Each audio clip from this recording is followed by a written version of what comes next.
Hi, everybody. We're into week 3, I believe, or 2, I don't know. We'll find out in a moment when we go to the modules page. But this week we're talking about ethics, civilization, and a just society. These are all big topics in philosophy. In fact, there's a whole area of philosophy called the philosophy of politics or political philosophy that really has to do with government, how society organizes itself, and what philosophy is behind each one of those forms that society can take.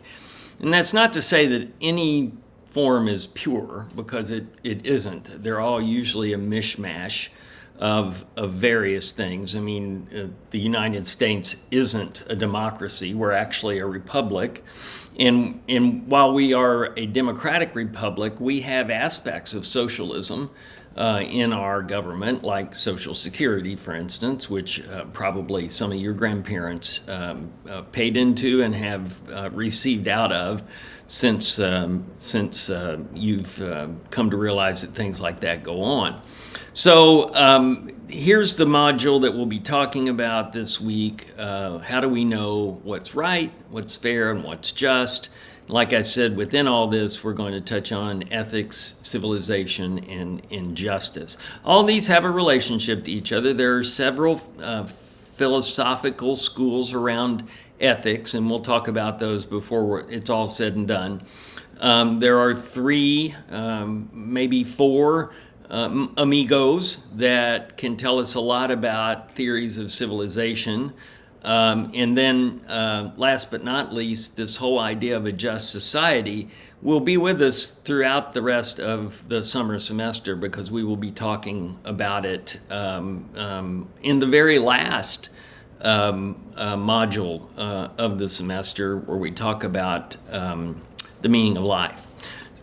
So you see here that these modules are now divided into content and work. All right, so I put some structure into all these so that you can get a view for where's the stuff you need to really look at and read and study, and then where do you apply it, and that's in the work. So here you're going to have 4 different areas to look over. There's reading in the book on morality and the moral life, which is going to talk to us about ethics, and we'll talk about that. Well, I'm actually going to give you a little mini, for lack of a better term, hopefully it's not as boring as it sounds, but a mini lecture on why a runaway trolley can tell you a lot about yourself. That will be based on, that will focus on ethics. And here we're going to talk about these 3, maybe 4 amigos, and that's where we'll focus on what's fair and what's just. So you'll want to read these because they're going to be a part of the quiz. They also will be part of the other aspects of the assignment. The questions and directions for these are constructed in a way that's designed to allow you to bring in what you read and what you watched into the assignments, and that's how you'll get the best grade that you possibly can. And then I'm doing a little review of a Padlet on these 3 amigos plus 1. This is actually a website we're going to go to. It's a website I built for teaching ethics. And this one is, like I said, a Padlet we'll go to. And then there are some assignments here. The first assignment, I don't know why this thing is popping up, but the first assignment is society and the individual. And basically this is a survey. It's not a graded survey, but if you complete it by the due date, which is June 22nd, you'll get 3 extra credit points added to your final grade. Now, just hear me out here. When a professor or instructor offers you like 100 extra credit points or 50 extra credit points during a semester, the impact of that is diluted by the fact that you may have a possible total of 5,000 points for the semester. Well, 50 is 1%. So if I give you 50 extra points during the semester, then I'm really only adding a small percentage to that final grade. This is 3 extra credit points onto your final grade. So that is substantial, because if you have an 87, this will give you an A. If you have a 77, this will give you a B. So if you all you have to do is finish this survey on time by the midnight on June 22nd, Sunday, then you're going to get that bonus point, and it's ungraded otherwise. So you don't have to really worry about. There's no right or wrong to these. This is just to measure your views of how you feel about society, the role of society and government and the individual, right? Then this one there's a short story with this one. It's really a fascinating story by a lady named Le Guin. And if you like speculative fiction, and I'm a big fan of speculative fiction because it can be really very philosophically rich, you should read some of her work. This is a short story called the Amelas, and you're going to read it, and then you're going to answer these prompts. And remember, there's a set number of words that represent a minimum if you want to get full credit for your answer. All right, so that one is read this short story, which has got an ethical tone to it, but it's also got a societal tone to it, in that the ethical decision that you're going to be faced with does not just affect you. It may, in fact, affect everyone in your town. Then you'll do an assignment on the tyranny of merit and the common good. This gentleman right here, his name is Michael Sandel. He teaches at Harvard. He teaches the most popular class at Harvard. You can take it online, I believe, for free. Don't hold me to that, but I know that videos are online of him lecturing to this class. And basically, he's a political scientist, but philosopher, I should say, political philosopher. But he's got some questions that he raises in a book called The Tyranny of Merit about the idea of a meritocracy. Now, you should look up meritocracy. Maybe even, this is a good question for ChatGPT or another large language model. Ask them what a meritocracy is. Ask them to teach you what a meritocracy is. In addition to what I'm about to say. A meritocracy is a society that is allegedly based on people getting what they deserve. So if you do well, you get a promotion, right, in the job sense. If you work hard, you get paid for the value of your work. And if you don't, then the results, you get what you deserve too in a perfect meritocracy. The problem is there aren't any perfect meritocracies. Luck plays an incredible role in our lives, and many times people who deserve better get worse, and people who deserve worse get better. And this is really Michael Sandel's problem with how we run our country, because we pretend our country is meritocracy. At least the people in power pretend it's meritocracy, because they like to point to themselves as evidence of being people who got what they deserved because they were brilliant. Now, I'm not going to hammer on Elon Musk except to say he didn't invent Tesla. He bought Tesla from two guys that had invented the technology and the concept. So many times somebody like Elon, just because he had the money, could take over something that was really the creation of two other people.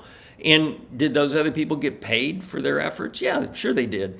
But Elon takes a lot of credit for having done something very innovative with Tesla, when basically all he did was take someone else's innovation and grow it. Now, growing a company is no simple thing, but he's not this mad scientist with just, wicked skills in conceiving things. There's no track record for that with him.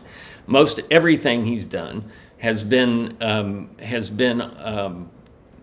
building on ideas that already existed. And by the way, that's what most of us do. I mean, that's the point of that Michael Sandel's saying. We all benefit from the actions of other people. So a meritocracy doesn't account for that, right? And some of us never have the benefit of other people in our lives to help us benefit from their efforts or to build on their efforts. Some of us get great starts because of just the family we were born into. Some of us don't because of the family we were born into. It had nothing to do with merit. And that's Michael Sandel's point. He also doesn't think that everything should be for sale. And you may get some of that in here because his feeling is that in our society, basically everything can be bought. Everything is assigned a value, and that value is monetary. And he believes that that destroys the true value of some things, not everything. I mean, he's not against, a bushel of oats costing a certain amount on the commodity exchange. That's fine. But he is against the idea, for instance, of paying children to read or paying children for grades, because he doesn't believe doing well academically or reading should have a assignable value, because those two things are far more important than any amount of money you could assign to them. So you're going to watch this video, get to know this guy. He's my idol when it comes to how he lectures. I would that I were even half as smart as he was. But then you're going to answer these prompts. There's 4 questions, each one 150 word minimum, and each of them will demonstrate that you've understood what is in that video. So here we're getting into both politics, civilization, and what's right and wrong, or what's ethical. And then, last but not least, there's a quiz that brings all these things together that will draw from all this and all that. So remember that there's something to watch here that will give you some background on the various types of ethical philosophies or moral frameworks that exist. This will give you some idea about the thoughts around what society and civilization should be, what structure they should reflect, what type of government human beings should be, would flourish under the best. And needless to say, I'm not sure that you can speak for all human beings when you talk about forms of government that human beings thrive under the best, because my suspicion is in some parts of the world, yes, in other parts of the world, no. I'm not sure that every part of the world would function well as a democracy. I'm not sure. I know that parts of the world would not function well. Certain parts of the world seem to function pretty well as a communist form of government, China being one of the examples, but other parts of the world just definitely that would not work, which is almost any Western country. But you have to know something about Eastern philosophy and Eastern religion to understand why communism there is not the same abhorrent thing that we assign it to be, because there's different views of what it means to be human in the West versus the East. And neither one's right or wrong. They're both just different ways of looking at it. And they both could be informed by the other. But so many times we take a hard stand and consider anything that's different, anything we're not used to, as being something that is to be avoided. So anyway, that lays it out for you. I'll have a couple of videos here for you to look at. And as always, if you have questions, let me know. Send me an email at my campus email address or through Canvas. Either one is just fine. So